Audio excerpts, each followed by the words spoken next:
Okay, so this is the first quiz for geometry, and each quiz I just want to review the problems so you have them as a set way to do test corrections and look at some different work. So the very first problem, I'm asking the name of the angle, and you can see this student wrote angle ACY. Also, you could write YCA. Remember, the vertex is the most important part, and that means it's important because the middle letter has to be the vertex. Okay. I took a couple different answers here. Remember, use that protractor. Most common mistake was you read the wrong side of the protractor. Remember, ask yourself, does it make sense? Some measures that were given to me were over 100 degrees.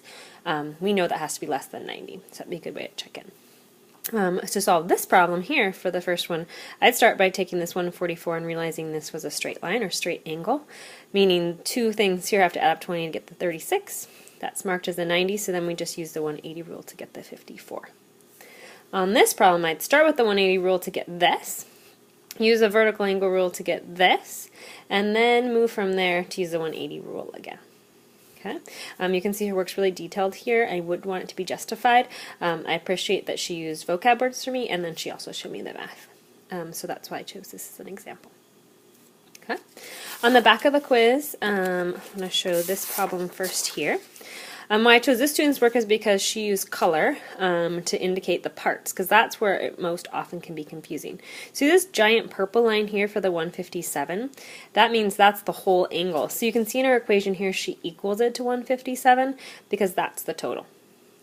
Okay, and then these two small parts right here, she saw and marked those are the two smalls here, so that's why she added them up. Okay.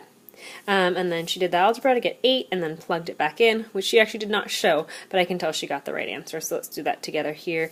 To get NFE, right, 14 times 8 plus 3 would give us 115. Okay. In the last example, I chose this student's work because he showed so clearly here the combining of like terms, which I think could be another small error. Again, he took the two equations. This time it says it's a straight angle, so that's why he wrote 180.